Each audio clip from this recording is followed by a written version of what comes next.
Kanye West is back in the spotlight after he gave a statement about how Diddy used a clone to escape from prison. Allegedly, the person inside Fort Dix right now isn't who people think he is, and the latest leaked footage proves this. Not only that, but 50 Cent also has some things to say after Diddy filed a cease and desist against his new docuseries targeting him. We've got a lot to cover, so let's get started. Diddy has a clone. Apparently there's this thing spreading around where people are saying that the person that's actually in jail is not the real Diddy. Let me catch you up to speed. This is a real photo of Diddy. Notice the markings on his face? They're very prominent and they are from the real Diddy. However, in this mugshot right here, you do not see these markings at all. So people are claiming that whoever is in jail, allegedly, supposedly, is not the real Diddy. This photo always terrified me. There's just something off about this photo. To make matters even more weird, Diddy's private jet is still flying around as we speak and making stops in various locations around the world. Just a few days ago, his private jet was spotted at Auckland Airport, a spot normally reserved for private aircraft. This is from the account Celebrity Jets. They're actually tracking P. Diddy's private jet flight path. And this is when it was landing at New Zealand. And 2 days ago, it was at Honolulu, Hawaii. This is the actual private jet that Diddy owned. And you can see him getting off this private jet here. TMZ recently released leaked footage showing Diddy inside Fort Dix interacting with prisoners. And like always, this footage created more questions than it answered. Fans noticed that the person who was inside Fort Dix looked distinctively different from Diddy. Different moles, different facial structure. It felt as if someone had tried to copy Diddy but forgotten a few denials. At the same time, this alleged Diddy acted differently too. We got video of him at Fort Dix reporting for work in the library, where he is making recommendations and handing out different movies and books for his fellow inmates. I'm really fascinated just by the library But itself. you're seeing him here. This is him reporting to work, taking off his jacket, taking off his scarf, and settling in for a day on the job. It looks like a public school library. Yeah. It's This was the chapel, and this is the media library in the chapel, which is where Diddy's currently working. He's working in a Life Connections program, which is an 18-month program that helps rehab people, get them closer to spirituality, to charity groups, and with that, it will shorten his sentence. But in this media library, he helps inmates with religious material, rent out movies, that kind of stuff. You see him pushing a really cart interesting with a TV on it. Yeah, I mean, he was in the laundry room when he first got there. Yeah, This got to be his first This got to assignment. be a promotion. Yeah. It feels like a promotion. It feels like maybe he tried the lunchroom and put in a request for something different. Yeah, it does I mean, believe he is a it does media sound like mogul. he used maybe possibly some connections to get a better job. Some fans started to dig deeper, and they saw how Diddy's private jet was making international trips at the same time. Diddy is facing hundreds of civil cases and several new criminal investigations. He's in prison, so who is using his private jet? People began comparing travel logs and court timelines, noticing that the aircraft was supposedly flying to destinations connected to business interests, offshore locations, and even entertainment hubs, all the places Diddy would have gone, while Diddy himself was locked up. Behind the explosive documentary is Combs' longtime rival, Curtis 50 Cent Jackson, and director Alexandria Stapleton. How did you get that footage of Diddy? I figured most journalists would not disclose their sources. The recordings give viewers an intimate look at Combs' mindset ahead of his criminal trial, even conversations with his legal team. Does he know y'all have this in the doc? I would doubt he knows. So when this airs, that'll be the first time that his legal team, Diddy, that everybody knows that this footage is now seeing the light of day. Perhaps. What was he intending to use it for? I have no idea what he was doing that for. I mean, you know, you're talking about a man who films himself doing everything and has for decades. I think he wanted someone to be behind the scenes with him. Combs' team firing back in a statement to NBC News today, saying the Netflix so-called documentary is a shameful hit piece and that they relied on stolen footage that was never authorized for release. His team sending a cease and desist to Netflix. Netflix referring NBC News to a statement from Stapleton in which she said they lawfully obtained the footage. This is where Kanye steps in. Last year, Kanye exposed his handler Harley Pasternak. a yoga instructor that was connected to the government. Kanye said that everyone in Hollywood has a handler and that if I ever disappear and come back, it's not me. Diddy disappeared from the public spotlight completely for almost 2 years, and now he's back and he looks and acts completely different while someone is using his private jet to do everything the old him would have done.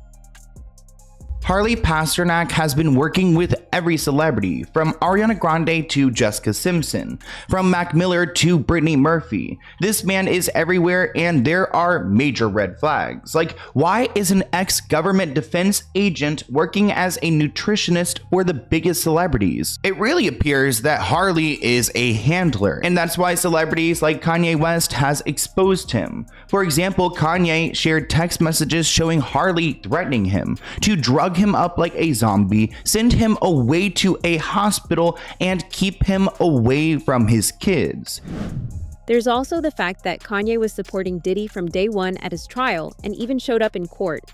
Kanye West showed up to support Diddy one day after his name was mentioned in the trial. During his visit, Kanye even met with Christian and told him how he was going to do whatever it takes to help Diddy. Yeah. And when you say you wasn't invited to these parties, obviously Cat Williams done talked about these parties. People will mention I don't know if it's a party. I'm saying that metaphorically. You know what I'm saying? But you've heard about the parties that everyone is talking about. But you've never got invited to them. So you. I don't know. Really... I don't know. I don't even know what the party. That's how far out of it I am. I don't know. But people call me Illuminati too. It's like, call me what? Okay, cool. I'm Illuminati. Whatever it is. It's like, whatever. I don't care. I really don't give a. I really don't give a. There you have it. Box right in the middle. Kanye West. Kanye. Happy to see you, brother. Kanye, why'd you show up today? Hey guys, Aaron Katursky here from ABC. As if the trial of Sean Combs needed more spectacle, in walked Kanye West. He was inside for about 20 minutes. He didn't get into the courtroom. The guards made him go through security just like everybody else. He had to check his phone, and then he was taken up to the 24th floor to the overflow room. Now, I'm not sure if he didn't like it, didn't think it was the right vantage point for him, but he was only in there for a matter of minutes until he walked right back out. He was wearing this white, maybe canvas suit, and he told us that he was here to support Sean Combs. We're not sure that Combs' legal team wants him here for support or if he came on his own volition, but it certainly was a moment while testimony was going on from Sean Combs' former assistant, a guy named Jonathan Perez, who was with him from 2021 to 2024, said he set up hotel nights that he referred to as king nights, brought the lights, brought the Astroglide, brought the baby oil. The jury saw a lot of pictures today, too, of things seized from Combs' Los Angeles mansion. 900 bottles of Astroglide lubricant. According to the HSI agent on the witness stand, the jury saw boxes of it, all stacked up in Combs' garage. A few days after this, Kanye actually talked to Diddy and even posted the conversation they had on the internet. This is where things start to get weird. Kanye was 100% on Diddy's side, but right after he talked to Diddy, he just completely stepped back. Did Kanye realize something during the call? Real from the front line, you know what I'm saying? It's wicked, wicked, wicked. So you be careful. Yeah. We can't do nothing if they, you know what I'm saying? I need you out there, you feel me? Yeah. I hear you, yes sir.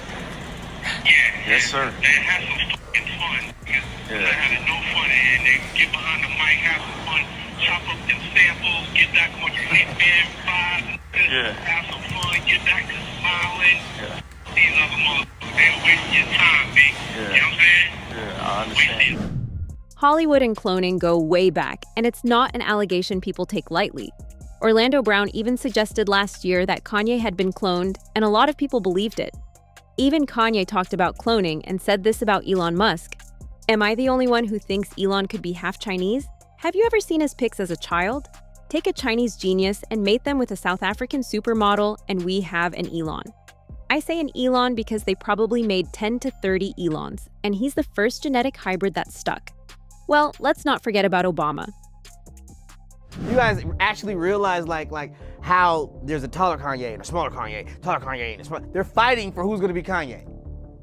They're fighting for who's gonna be Kanye, dude, right in front of you. And it's like, yo, bro, leave my brother alone. So Orlando is claiming that there were 2 Kanyes, but he isn't new to crazy claims, so he may not be the most reliable source. After this claim made by Orlando Brown and all the controversies he was in, Kanye shared a message from his personal trainer Harley Pasternak that was quite haunting. This is the guy Kanye was with when he was first taken to the hospital and given meds for his bipolar disorder. Harley has worked with many celebrities, including many people who have died to drug-related incidents like Mac Miller and Britney Murphy. This has led theorists to believe that Pasternak may have had a hand in these people's deaths. Kanye West calls Twitter chief Elon Musk a half Chinese clone engineered like Obama. Boom. Musk says he's taking West's comment as a compliment. That's great. That's great. Well, there you go. You let him back on Twitter. Jesus Christ. Enough already. Well, yeah, he's not right, but duh. Kristen Cavallari has talked about the Kanye cloning allegations too. Cavallari has used her podcast to say she wholeheartedly believes in celebrity clones, specifically claiming Kanye West was replaced by an Illuminati clone and pointing to changes in his appearance and a period when he disappeared. Well, Kristen Cavallari, renowned hip-hop critic, is weighing in on Kanye West. This just seems bizarre, especially because the way she's not actually, I guess she is sort of waxing, she's remembering the good old days with Kanye. And she seems to think that the Kanye we're seeing now is not the same Kanye. I don't mean that. Like literally a different person. She's talking clones. Why? We'll get into that, but here is her theory.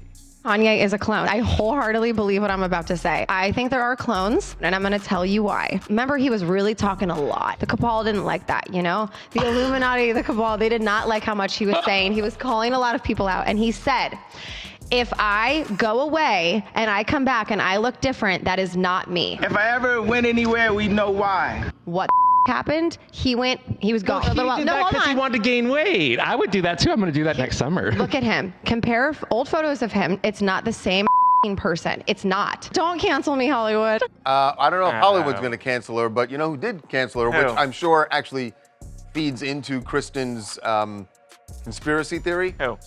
TikTok. That clip from her podcast she posted it on TikTok, and they took it down. In fact, did they shut down her whole page? No, they took that post down. And I mean, this is just going to feed into more of these crazy conspiracy theories. Obviously, TikTok took it down because it was a community guideline violation. That's what they're saying. Well, what guideline? Talking about the Illuminati? I mean the fact that that she's talking about a conspiracy theory and her only evidence is that he looks different. And it's not just Diddy and Kanye. Kristen Cavallari has exposed. In later episodes and coverage, she extended similar clone speculation to Britney Spears, suggesting the pop star the public sees might be a clone, which reportedly even led to Spears contacting her before allegedly ghosting her. When was the last time someone like Britney Spears reached out to clear rumors? Because I'm obviously on to something. I'm on to something. Kristen Cavallari is trying to set the record straight about comments she made about Britney Spears. After the Hills alum recently shared on her Let's Be Honest podcast that she believed the lucky singer was a clone, Kristen reveals on her November 5th episode of her podcast she received an interesting request. I get a call from my publicist. Okay, so he calls me and he goes, guess who wants your phone number? And I went, who? Britney Spears. And I'm going, what? I'm not gonna lie though, at first you guys, because okay, if you didn't listen to the last episode Justin and I did, go listen. But we talked about Hollywood conspiracies and I said, my big thing was Kanye West, I think, is a clone, but also I said Britney is not Britney. The 37-year-old who previously met Spears at her Las Vegas residency in 2014 explains that she felt the pop legend had heard about the comments she made on her podcast and wanted to dispel the rumors. So my initial reaction was, I was scared. I'm not gonna lie. I was honestly like, oh my God. Like you thought it was the Illuminati or the cabal? Like they're on to me, man, okay? They didn't like that podcast episode. So I'm like, give her my number. Like, great. Kristen explains that she and her publicist were then put into a group text with Britney and her manager. Her manager puts us on a group chat and says like, oh, ladies, like, or he called us icons. But gotta get that two in there. icons coming together, blah, blah, blah. And then Britney sent me a text, and I'm not gonna read it. I would love to read it. Just take my word. Why on would you that. love to read it? Because I know why you would love to read it. It was a bit of a roller coaster. And it was like, no, that's Britney Spears. Nobody can fake that. That's not, or it's the Britney Spears that's put out to us right now. Because it was Or like it's one her big run-on clone. sentence. Or it's her clone. Her clone let me know that she's not a clone. That's a red flag. Only a clone would say something like that. This isn't as far a stretch as someone might think. We know that Diddy was working with the feds for years. He had strong ties to the government, and if they wanted, this is something they absolutely can do. And so now we have two people come out saying that Diddy was talking to the feds. Do you think that's true? Whether it's true or not, and he might have been cooperative in some way, shape, or form, you don't get away with human trafficking unless you give up John Gotti or something like that, and that's not what happened here. I can tell you, Jesse, that this investigation's been going on for a long time, very closely held by HSI, so much so that even some of the agents on the raid a week ago today didn't know whose house they were raiding until they got there. That's how closely held this investigation. Wow, because there could have been a tip. Absolutely. And there are allegations that he was paying law enforcement through his chief of security, which also happened to be Michael Jackson's chief of security. I don't know if I buy into that. You know, people in Diddy's situation like to have those involved in law enforcement close to them. But that doesn't mean they're taking payoffs. That doesn't mean they're doing big favors. They like that closeness. It's just like how Diddy was able to court Diageo or Estee Lauder. He was very successful in doing that, and that made him a lot of money and gave him credibility outside the hip-hop rap world. And that's what he was trying to do here, a lot like what Epstein did with very powerful political and business figures. You gotta realize one thing, that boy life is dangerous. And his life doesn't, and he's just not dangerous with the shit they said he was doing, but he's in danger. He know too much. One thing you gotta realize is he probably having a conversation right now with the higher ups and everybody else to figure out how it's gonna work itself out. Because he know all the secrets. And if he get to run his mouth, it could be a bad look. I look at it like the most important thing is the industry need to be built over. You have all these executives because somebody was their father, their grandfather, or all these type of stuff, and they don't give people the opportunity to grow and learn. I know when I first started in this business, it wasn't a machine. I had to be the machine. I had to figure out how to get my songs on the radio. Because at that time, they was getting 5%, and they got 10%. They was popping champagne bottles. I went from 95% of the songs you hear on the radio was my songs into 97%. So you had to really do all this thing and really do the work. Diddy was powerful enough to reach the President of the United States for a pardon. What's to say that he's not powerful enough to arrange a clone to take his place? If he had the connections to negotiate with political power at that level, he definitely had the resources to manipulate who the public believes is actually behind bars. And remember, we're not talking about some random celebrity. Diddy had decades of influence, a network across industries, deep ties in politics, entertainment, and finance, and access to millions upon millions of dollars. Diddy could be a free man by the end of this week. We broke a story last night that Donald Trump is seriously considering commuting his sentence. And there has been a lot of fallout with our story. By the way, commuting his sentence before he's even in a prison. Right. He's still at Brooklyn MDC waiting to find out which prison he's going to. But this is something that President Trump is considering. And the fact that he's considering it is causing a bit of an internal war at the White House, because not everybody in the administration thinks this is a good idea. So we are told this, and this is coming from somebody high up in the White House. We broke that story, incidentally, that right after the sentencing, his legal team, Diddy's legal team, got in touch with somebody who had the president's ear, and that the president was looking at the paperwork. And the president acknowledged that like 2 days later. Yeah, in the Oval Office. 2 days later. Yeah. So we now know that Trump is considering, we're told that he's kind of waffling, he's going back and forth on this, but there are staffers in the White House telling him, don't do it. So we put this story up last night. Even his lawyer talked about how Diddy had a plan up his sleeve that no one could expect. Was this what he was talking about? I know is everything that I read in that article looked accurate. Well, look, that's probably some relief to Diddy's team, you know. And I don't know. I think they're moving ahead. I don't think anybody is counting on anything, and right. I think the reporting was accurate. How did you hear he's faring since the sentencing? I don't know. I mean, I hopefully we'll see him soon and find out. I guess lastly, I would ask, what do you think his future looks like?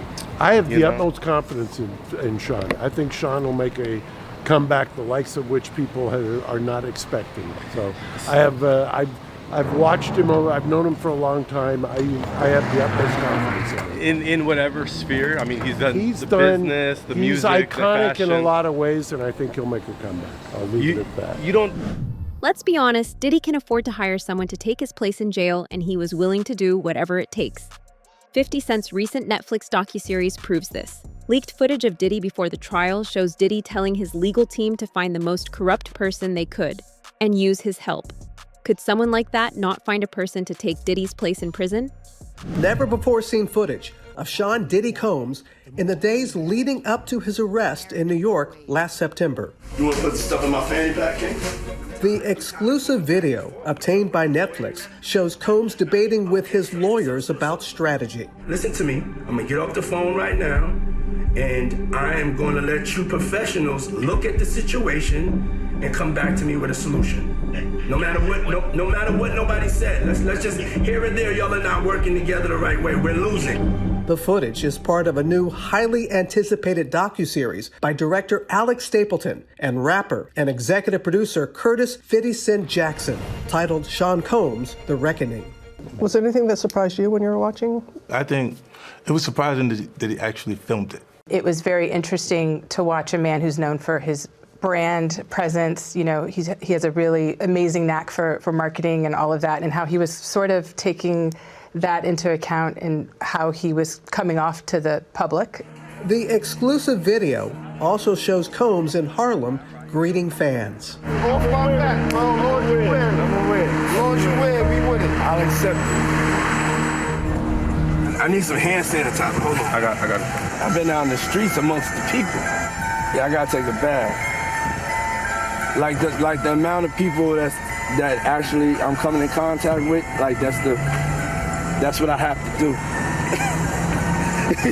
You know what I'm saying? Oh. It's like 150 hugs.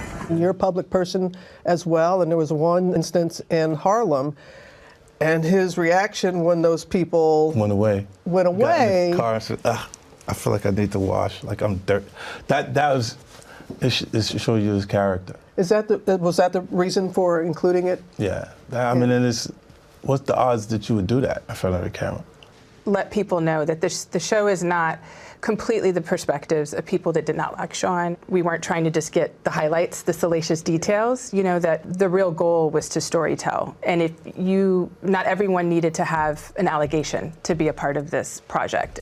The 4-part series also features 2 jurors from Combs' trial who are speaking for the first time about how they reached their mixed verdict, finding Combs guilty of 2 prostitution offenses, but clear of racketeering and trafficking charges, both sharing their thoughts on the relationship between Combs and singer Cassie. Juror 75 describing them as 2 people in love, and Juror 160 saying in part, domestic violence wasn't one of the charges. Cassie, is she a victim in all this? I believe Cassie's a victim in all this because she came in she's like 18, like 19 years old. In the very beginning, after a while, over time, you condition for it. The goal of what the film is trying to do is to let the audience kind of come in to ask questions like, were their decisions colored by certain things, and who got the benefit of the doubt, in that courtroom? Do you think that hip-hop culture was on trial as much as Sean Combs was? Look, if I didn't say anything, you would interpret it as the hip-hop is fine with his behaviors. As you can probably imagine, Diddy's legal team is doing everything they can to stop the release of this docuseries. Through his spokesperson and lawyers, Combs has called the series a shameful or disgraceful hit piece, claiming Netflix used stolen or unauthorized footage he has been filming since he was 19 to tell his own life story. 50 Cent's Diddy documentary isn't even out yet, and Diddy is mad as hell. Diddy's crisis PR manager put out statements to the media outlets claiming that the never-before-seen videos that are in the Netflix documentary were stolen. He's claiming that the one of him talking to his lawyers about doing dirty business was never meant to see the light of day. So you know what? Let's go ahead and hear what he said one more time. We have to find somebody that'll work with us that has dealt in the dirtiest of dirty business. We're losing.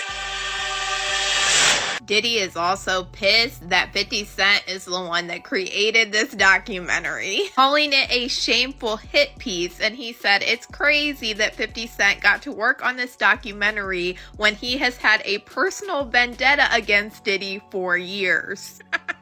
I already know while Diddy is sweating, 50 Cent literally doesn't care. He has still been trolling on his social media all day long. Media outlets are sharing how 50 Cent posted that Diddy's publicist was saying nasty things about him and he just didn't want to go to Diddy's parties. He captioned it, "Netflix is concerned that their servers may not be able to handle everyone watching at once at 12 a.m. Eastern time. It goes live." Now, even though Diddy is accusing Netflix and the team of stealing this unseen video footage that is in this documentary, the team hit back pretty quickly. They said in a statement that this video footage came to them and they did everything legally to acquire this video footage. And that they basically own all of the rights of this unseen video footage that is about to be in this Netflix doc. Probably one of the funniest things that I saw in these statements from Diddy's PR team is the fact that he didn't want these video clips of him talking to this lawyer out for the public to be able to see. You didn't want this clip of you talking to your lawyers viewed by the public. Why were you having somebody film you at all? Some of the video footage, Diddy admits that he hired people to film him because he wanted to use it in his own show. 50 stands by everything that is in the docuseries and has even shut down rumors that he did this to get revenge. He made it clear that this isn't some personal vendetta. This is about exposing the truth and letting the public see who Diddy really is behind the cameras and PR. Watch this and think that you really hate Sean Combs. Why would they be thinking that? Because of the things that you post on Instagram, Yeah, because of the... Look at this. And let's stop for a second and do say that I hated him enough to hire his kids. And we've never done anything to each other. So it's just competitive energy and things that you say about other artists while you're in hip-hop culture. This documentary is one of several that has chronicled Combs' rise and fall, but Stapleton says theirs is different. Yeah, there's a lot of new information. No one had ever really put it together like that before. For 50 Cent, he says he feels a sense of obligation. Well, if I didn't say anything, you could assume that all of hip-hop culture is comfortable with his actions. Here's what someone who has actually seen the docuseries had to say. And if even half of what they're saying is true, some of the biggest secrets in Hollywood are about to be exposed. Henry, what else can you tell us about it? So there's a lot more of this never-before-seen footage, Tom, of Combs having really private conversations with his legal team, and you really get a sense of his mindset ahead of his criminal trial, which is really fascinating for me because he never did any sit-down interviews ahead of the trial. So you finally get to see what his strategy was and how worried he was. But clearly, perhaps he didn't think that he was going to go to prison because he's filming this documentary. You're also going to hear from Aubrey O'Day. She was in the girl band Danity Kane as part of making the band. She has an explosive allegation against Combs. And then there's quite a bit that focuses on the murders of Biggie and Tupac, and people from Combs' inner circle raising a lot of questions. People are going to also have a lot to say about that. So what do you think? Is Diddy actually sitting behind bars? Or has the industry pulled off one of the biggest swaps in celebrity history? Is Kanye telling the truth or just stirring controversy? And how deep does this go? Body doubles, secret negotiations, federal deals. One thing is certain. This story isn't going away anytime soon.